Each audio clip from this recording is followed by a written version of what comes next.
मुझे परवेज़ मुशर्रफ साहब की एक बात याद आ रही है। परवेज़ मुशर्रफ साहब पर सारे जब तनकीद करते थे तो इमरान खान भी तनकीद करते थे, तब मियाँ वाली से जीते थे, इनके पास एक ही सीट थी। तो परवेज़ मुशर्रफ साहब ने कहा कि मुझ पर वो लोग भी तकरीर करते हैं जिनके पास एक सीट है।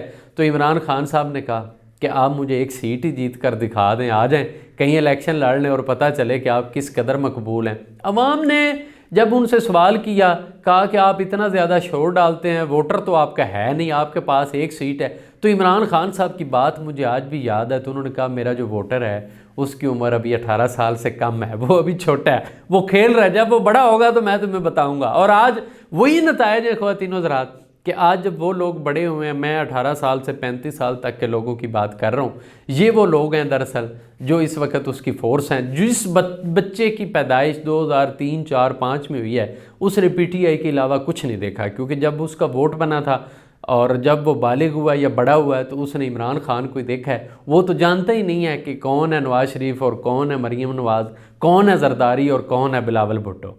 इमरान खान साहब ने जो कौम को ज़ुबान दी है, जो लोगों को बताना चाह रहे थे, वो उसमें बड़े ज़बरदस्त तरीके से कामयाब हुए। आप जिधर भी जाएंगे ना आपको उनका रंग ज़रूर नज़र आएगा। मुझे कल एक सरकारी दफ्तर में जाने का इत्तेफाक हुआ तो मैं वहाँ पर एक बंदे को काम लेते हुए देख रहा था। उन्होंने डोमिसाइल में नाम की करेक्शन करवानी थी, तो कुर्सी पर बराजमान जो क्लर्क साहब थे उन्होंने गोल्ड फ्लैग का सिगरेट सुलगाया हुआ था, वो कश लगा रहे थे बड़े मज़े के साथ। और कभी वो मोबाइल को देखते, कभी दराज में से देखते, वो पैसे लेना चाह रहे थे उस बंदे से। वो बंदा सामने बैठा हुआ है डोमिसाइल पकड़ कर, कभी थोड़ी देर बाद वो कह दे सर प्लीज़ ये आप करेक्शन कर दीजिए, वो कहें अच्छा करता हूँ 1 मिनट रुकें।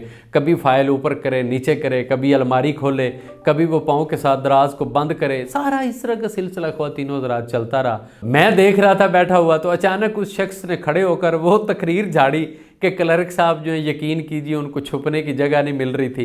तो एग्जैक्ट उस वक्त मुझे वो मंज़र याद आ गया जब इमरान खान जलसों में वो बाजू अपने यूं ऊपर करके आस्तीने ऊपर चढ़ाकर बातचीत करते और पसीना इस बाजू से साफ़ करते थे और आवाम को बताते थे कि आपका हक़ क्या और आपने किस तरह अपने हक़ के लिए लड़ना है। तो वो सारा सीन मेरी आंखों के सामने आ रहा था।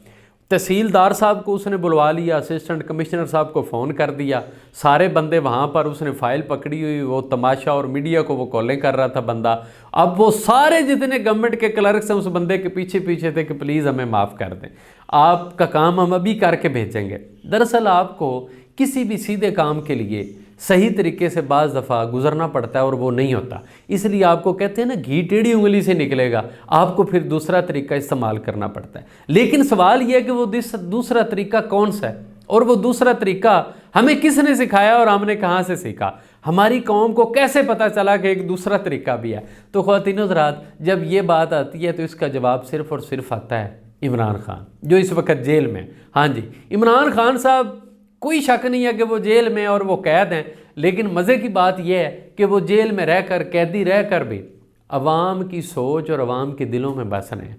वो इसी तरह आज भी अवाम के दिलों पर राज कर रहे हैं जैसे वो बाहर घूमते फिरते थे। वो जब भी जेल से बाहर आ जाएंगे वो लीडर हैं, वो अंदर बैठकर अपना वोट बैंक मजबूत कर रहे हैं। बहरहाल हमें अपनी सिमत खुद तय करनी है, हमें अपना फ़ैसला खुद लेना है और ये फ़ैसला आपके हाथ में है। अपना बहुत सा ख्याल रखिएगा, चैनल को सब्सक्राइब कर दीजिएगा। अल्लाह हाफ़िज़ व नासिर।